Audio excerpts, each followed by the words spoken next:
안녕하세요. 경제 전문 채널 은호레터의 은호입니다. 3월 11일 화요일 전달드릴 뉴스를 간단히 살펴보겠습니다. 월요일 미국 증시는 3주 연속 이어진 변동성 속에서 대규모 매도세가 발생하며 급락했습니다. 미국과 중국이 6월 트럼프 대통령과 시진핑 국가주석 간 정상회담을 논의 중입니다. 트럼프 대통령 취임 이후 7주 만에 주요 억만장자들이 총 2,100억 달러의 자산을 잃었습니다. 노보 노디스크는 차세대 체중 감량약 카그리세마의 임상 결과 발표 후 주가가 9.4% 하락했습니다. 모건 스탠리의 최고 전략가 마이크 윌슨은 최근 6% 하락한 S&P 500 지수가 5,500선에서 매력적인 매수 기회를 제공할 것으로 전망했습니다. 테슬라 주가는 월요일 15% 급락하며 2020년 이후 최대 일중 하락폭을 기록했습니다. 애플이 아이폰, 아이패드, 맥 운영체제의 인터페이스를 대대적으로 개편할 예정입니다. 오라클이 실적을 발표했습니다. 자세하게 하나씩 살펴볼까요? 월요일 미국 증시는 3주 연속 이어진 변동성 속에서 대규모 매도세가 발생하며 급락했습니다. S&P 500 지수는 2.7% 하락하며 200일 이동평균선을 하향 이탈했고, 나스닥 100 지수는 3.8% 폭락하며 2022년 이후 최악의 하루를 기록했습니다. 다우 지수도 2.1% 하락했습니다. 이번 급락의 주요 원인은 트럼프 행정부의 관세 정책과 이에 따른 경기 둔화 우려였습니다. 트럼프 대통령은 경제가 전환기에 있다고 언급하며 경기 침체 가능성을 부인하지 않았고, 투자자들은 관세 정책이 기업 실적과 경제 성장에 미칠 영향을 우려했습니다. HSBC는 이러한 불확실성을 이유로 미국 증시 등급을 하향 조정했습니다. 특히 기술주 중심으로 대규모 매도세가 발생하며 시장 하락을 주도했습니다.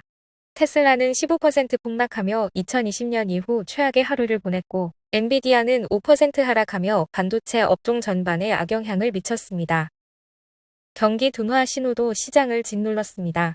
안전자산 선호 심리가 강화되며 10년물 국채 금리는 4.2%로 하락했고, 약 10개의 대기업이 회사채 발행을 연기하는 등 시장 불확실성이 확대됐습니다. 전문가들은 S&P 500이 200일 이동평균선을 하향 돌파한 점에 주목하며 추가 매도세가 발생할 가능성이 크다고 경고했습니다.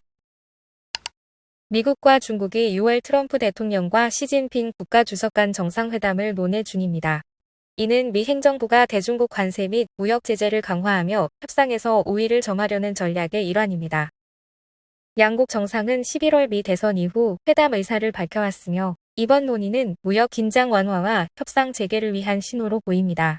중국은 경제 압박이 커지는 가운데 추가 제재를 완화하려는 입장이며, 트럼프 행정부는 협상에 서두르지 않는 태도입니다.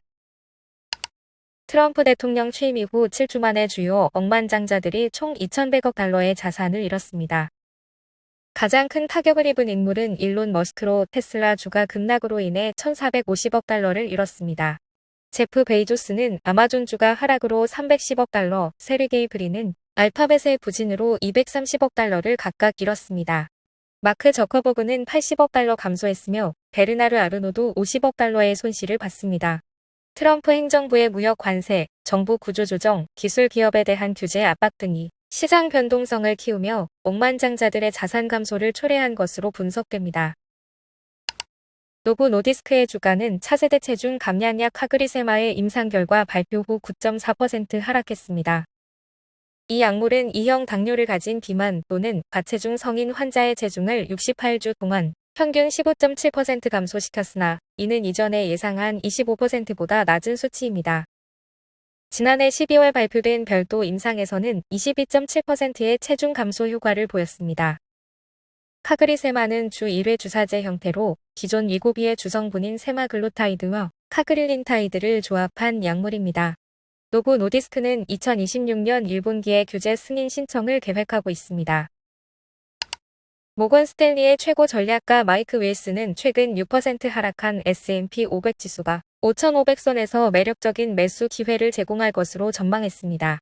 그는 시장이 정책 불확실성, 긴축 재정, 강달러, 높은 금리의 지연 효과 등으로 압박받고 있지만, 기술적 지표와 금리 하락, 계절적 요인이 시장 반등을 뒷받침할 것이라고 분석했습니다. 10년물 국채 금리가 1월 중반 이후 50bp 하락했으며, 강달러 현상이 완화되는 점을 긍정적으로 평가했습니다. 다만 릴스는 향후 몇 달간 변동성이 지속될 가능성이 높으며 이를 감내할 수 있는 투자자에게 5,500선이 매력적인 진입점이 될 것이라고 강조했습니다. 테슬라 주가는 월요일 15% 급락하며 2020년 이후 최대 일중 하락폭을 기록했습니다. UBS 애널리스트 조셉 스팍이 1분기 및 연간 차량 인도 전망을 각각 16%, 5% 하향 조정한 것이 주요 요인입니다. 특히 테슬라의 중국 판매량이 2월에 49% 급감했고 독일에서는 첫 두 달간 등록이 70% 감소하며 글로벌 수요 둔화가 뚜렷해졌습니다. 여기에 일론 머스크의 정치적 발언이 유럽 시장에서 부정적 영향을 주고 있다는 평가도 나옵니다. 테슬라의 시가총액은 12월 최고치 대비 약 45% 감소했으며 EV 판매 둔화, 가격이나 압박, 자율주행 기술에 대한 회의론이 주가 하락을 가속화했습니다. 테슬라는 여전히 로보택시와 AI 기술을 미래 성장 동력으로 제시하고 있지만 이에 대한 실질적인 성과 부족으로 투자자들의 신뢰가 흔들리고 있습니다. 애플이 아이폰, 아이패드, 맥 운영체제의 인터페이스를 대대적으로 개편할 예정입니다.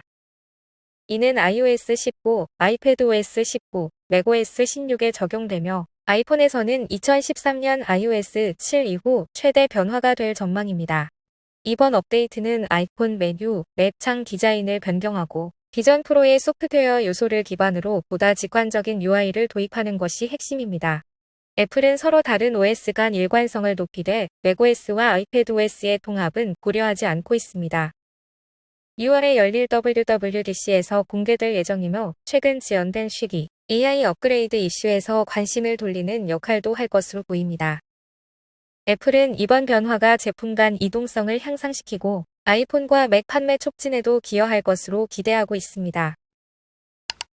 오라클은 2026 회계연도 매출이 15% 증가할 것으로 전망하며 클라우드 인프라 사업의 대형 고객 유치에 대한 자신감을 보였습니다. CEO 사프라 캐츠는 오픈AI, xAI, 메타, 엔비디아, AMD 등과 클라우드 계약을 체결했다고 밝혔으며 1,300억 달러 규모의 수주 잔고가 매출 성장을 견인할 것이라고 강조했습니다. 특히 소프트뱅크 및 오픈AI와 함께 최소 1,000억 달러를 투자하는 스타게이트 데이터 센터 프로젝트가 본격적으로 추진되면서 클라우드 인프라 사업이 가속화될 전망입니다. 컵캠퍼스는 텍사스 에빌린에 조성 중이며 수개월내 엔비디아 AI 칩이 대량 투입될 예정입니다. 상분기 매출은 141억 달러로 시장 예상을 하회했으나 클라우드 인프라 매출이 49% 증가한 27억 달러를 기록하며 강한 성장세를 보였습니다.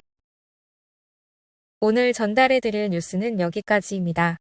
은호레터는 투자 권유가 아닌 정보 제공을 목적으로 하며 투자 판단은 구독자 본인의 책임입니다. 들어주셔서 너무 감사드리고 은퇴하는 그날까지 파이팅입니다. 도움이 되셨다면 좋아요와 구독 부탁드립니다.